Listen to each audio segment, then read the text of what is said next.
ZP పరిస్థితి ఎలా ఉంది మేడం? జిల్లా పరిషత్ పరిస్థితి అంటే ప్రతిపక్షంతో కావచ్చు, నిధుల మంజూరులో కావచ్చు, ప్రతిపక్షాల గొడవలు కానీ ఇంకోటి కానీ ఎలా ఉంది? మీరు చూసే కొత్తగా వచ్చారు. 2014లో మేము జూలై 5న 5వ తేదీన నాది ప్రమాణ స్వీకారం జరిగిందండి.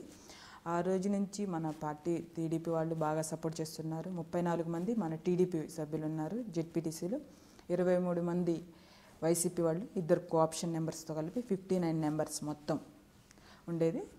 అందరూ కూడా బాగా సపోర్ట్ చేస్తూ వస్తూ ఉన్నారు. 43 కోట్లు 13th ఫైనాన్స్ వచ్చింది. దాదాపు అందరికీ సమానంగా పంచాం. ఇప్పుడు 14th ఫైనాన్స్ నడుస్తుంది కదా మేడం? 14th ఫైనాన్స్ అనేది రావట్లేదండి, డైరెక్ట్ సర్పంచులకి ఇస్తూ ఉన్నారు. అది ఇబ్బందికరం కదా కొంత, మీకు జెడ్పీకి నిధులు రాకపోతే. అంటే ప్రతిపక్షం నుంచి మీకు ఎలాంటి మద్దతు ఇస్తుంది? అందరూ బాగా సపోర్ట్తో ఉంటారు. ప్రతిపక్షంలో బాగా సపోర్ట్ చేస్తున్నారు. మీకు వర్క్స్ అడుగుతూ ఉంటారు తప్ప ఇంకేం ఇబ్బంది అనేది వాళ్ళు ఏం బెటర్ ఏదన్నా ఇవ్వండి మేడం. నిధులు లేనప్పుడు వర్కులు ఎలా ఇస్తారు? ఇప్పుడు ఏం లేవు, అంత ముందులో అడిగేవాళ్ళు. ఇప్పుడు ఏదన్నా తీసుకురండి మేడం, మేము కూడా కొంచెం మాకు కూడా పంచండి కొంచెం అంటున్నారు. అంటే మీకు ముందు పనిచేసిన చైర్మన్ పేరేం మేడం? ఏ పార్టీ? విజయమ్మ, కాంగ్రెస్ అండి. కాంగ్రెస్ పార్టీ. అయితే కాంగ్రెస్ పార్టీ 5 ఏళ్ల పరిపాలనలో విజయమ్మ గారి మార్కులు తుడిపేసి జానీమోహన్ గారి మార్కు పడేలా మీరు ఏం చేస్తున్నారు?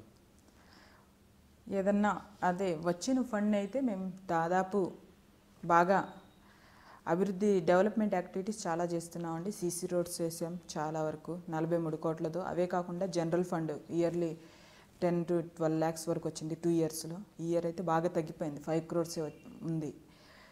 దాదాపు 20 + 43 దాదాపు 70 crores వరకు వర్క్స్ చేయడం జరిగింది 2.5 yearsలో. ఆ విధంగా సీసీ రోడ్స్ కానివ్వండి, అంగన్వాడీస్ కానివ్వండి, మెటల్ రోడ్స్ కానివ్వండి, కమ్యూనిటీ హాల్స్ పరంగా ఇంకా అనేక విధాల అభివృద్ధి కార్యక్రమాలు ఎన్ఆర్ఐ సెల్తో ద్వారా 2 crores మ్యాచింగ్ ఇవ్వడం జరిగింది. ఎన్ఆర్ఐజిఎస్ కాదండి, ఎన్ఆర్ఐ సెల్ అని ఒకటి ఉంది. పాతూరు నాగభూషణం గారి టైంలో 2001లో స్టార్ట్ అయింది. అది మేము ఇప్పుడు వచ్చిన తర్వాత ఈ 2.5 yearsలో 2 crores ఇవ్వడం జరిగింది. ఎన్ఆర్ఐస్ 2 crores, మాది 2 crores కలిపి డెవలప్మెంట్ యాక్టివిటీస్ జిల్లా వ్యాప్తంగా వాళ్ళు ఏం చెప్తే ఎన్ఆర్ఐస్ అది చేయడం. గ్రామీణ ప్రాంతాల్లో నీటి సమస్య పరిష్కారం కోసం ఏం చేస్తున్నారు? దానికి ఆర్డబ్ల్యూఎస్ ప్లాంట్స్ కానివ్వండి, అదే పైప్ లైన్స్, అదేవిధంగా ఇంకా repairs, water tank repairs, fillings, అవన్నీ వాళ్ళే బోర్స్ పరంగా ఇంకా ఈ విధంగా వాళ్ళకి ఏం అవసరం ఉంటే ప్రజలకు ఆ విధంగా డెవలప్మెంట్ యాక్టివిటీస్లో మేము కూడా పాలు పంచుకుంటున్నాం. వర్కులు కానీ నిధుల మంజూరు విషయంలో ప్రభుత్వం నుంచి ఎలాంటి మద్దతు సపోర్ట్ ఉంది మీకు బాగా? అంటే వర్క్స్ గురించి పైనుంచి మనకి ఫండ్ సెంట్రల్ గవర్నమెంట్ నుంచి వస్తుందండి. ఒక్కొక్క హెడ్కి వచ్చేసి 4 rupees వస్తాయి మనకి జనరల్ ఫండ్ తలసరి ఆదాయం ఇయర్లీ. అదొకటి స్టాంపు డ్యూటీ ఒకటి వస్తుంది. ఇసుక సీనరేజ్ అంటే ఇప్పుడు ఫ్రీ ఆఫ్ కాస్ట్ కాబట్టి దాని నుంచి అయితే మనకి ఇసుక సీనరేజ్ అనేది రావట్లేదు. ఎలాగో సీఎం గారు ఇప్పుడు మీకు రాజధాని ఇక్కడే అమరావతికి వచ్చేసింది, మీకు చాలా సమీపంలో ఉంటారు. సీఎం గారు ఎక్కువ ఉంటారు. నా కుమారుడు జాతీయ పార్టీ ప్రధాన కార్యదర్శి నారా లోకేష్ గారు కూడా ఇక్కడ ఉంటారు. వాళ్ళతో కలుస్తుంటారు మేడం సమస్యల మీద? కలుస్తూ ఉంటామండి. చంద్రబాబు నాయుడు గారిని కలుస్తాము, అదేవిధంగా లోకేష్ అన్న గారిని కూడా కలవడం జరిగింది. ఈ విధంగా ఫండ్ అనేది లేకపోవడం వల్ల మేము ఏం చేయలేకపోతున్నాం. మనది రాజధాని జిల్లా కాబట్టి అందరికీ ఇవ్వకపోయినా సరే మా రాజధాని వరకైనా ఏదన్నా అవకాశం ఇస్తే మా జెడ్పీటీసీలు అందరూ సంతోషపడతారు. అదేవిధంగా ఇది రాజధాని కాబట్టి రాజధాని జిల్లాని డెవలప్మెంట్ చేసినట్టు కూడా ఉంటుందని చెప్పి చంద్రబాబు గారితో చెప్పడం జరిగింది. పెద్దలు సీఎం గారు కూడా ఓకే అనడం జరిగింది. ఎప్పుడు అనేది ఇస్తారనేది మేము కూడా వెయిట్ చేస్తూ ఉన్నాం. ఎందుకంటే రాష్ట్రంలో ఏ జెడ్పీ చైర్మన్ పరిస్థితికి లేని పరిస్థితి మీకుందన్నాడు. ఎందుకంటే రాష్ట్ర రాజధానికి సంబంధించిన జిల్లాలో ఉన్నారు మీరు. అమరావతి ఇక్కడ చూసే జిల్లా పరిషత్ చైర్మన్ మీరు. అని కూడా డెవలప్మెంట్స్ అనేది ఖచ్చితంగా ఉంటుంది. మామూలు రాష్ట్ర వ్యాప్తంగా ఎక్కడ ఉన్నా కూడా జిల్లా పరిషత్ కంటూ కొన్ని ప్రాపర్టీస్ ఉంటాయి మేడం. ఈ స్కూల్స్ కావచ్చు, ఏదైనా ప్రాపర్టీస్ ఏదైనా కూడా గెస్ట్ హౌస్ కావచ్చు, అది పక్కన మైదానాలు కావచ్చు, ఏదైనా కూడా చాలా చోట్ల ఇవి అన్యాక్రాంతం ఉంటే కబ్జాకు గురవుతున్నాయి అవి అంటారు. అట్లా మీ జిల్లాలో ఎక్కడైనా అట్లా గుర్తించారా?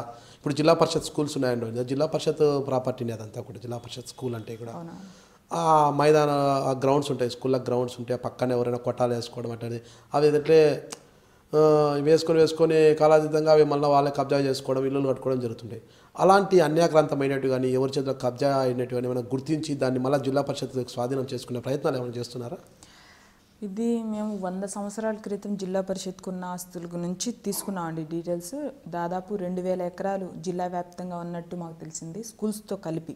జిల్లా పరిషత్ హై స్కూల్ ప్రాపర్టీ మొత్తం జిల్లా పరిషత్దే, హై స్కూల్స్ ప్రాపర్టీ అంతా. ఆ విధంగా అన్ని దాదాపు చాలా వరకు నేను కూడా వెళ్ళి గ్రౌండ్ లెవెల్లో కూడా చెక్ చేయడం జరిగింది. ఇప్పుడు మా సిఇఓ గారు వెంకట సుబ్బయ్య గారు కూడా చెక్ చేస్తూ ఉన్నారు. మేము దాన్ని ఏ విధంగా అంటే అన్యాక్రాంతం అంటే 100 years బ్యాక్ అంటే 30 years, 40 years, 50 yearsలో హౌసెస్ ఉన్నాయి అంటున్నారు, కానీ మేము చూసిన వాటిలో అయితే హౌసెస్ అనేది కనబడలేదు. 1-2 చోట్ల నవలూరులో ఒకటి ప్రాపర్టీ ఉందండి, 1.1 acre. అది ఎప్పటి నుంచో ఎవరో యూజ్ చేసుకుంటున్నారు. రాజధానిలో కలిసింది. అప్పుడు రాజధానిలో ఇవ్వబోతూ ఉంటే అక్కడ అధికారి చెక్ చేసి అది గవర్నమెంట్ ప్రాపర్టీ అని ఉందని చెప్పడం వల్ల అది మాకు తెలిసింది జిల్లా పరిషత్ ప్రాపర్టీ అని. దాని గురించి కూడా తెలుసుకుంటూ ఉన్నారు.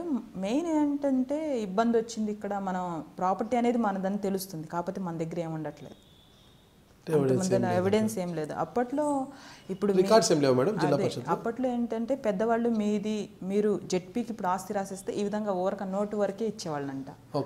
అందువల్ల కొన్ని లేవు అంటున్నారు. రిజిస్ట్రేషన్ అంటే ఓరక సైన్లో చేయడమే రిజిస్ట్రేషన్ అండి. నేను మీ జానిమూన్, జిల్లా పరిషత్ చైర్పర్సన్, గుంటూరు. మీరు చూస్తున్నారు ఐ డ్రీమ్ న్యూస్.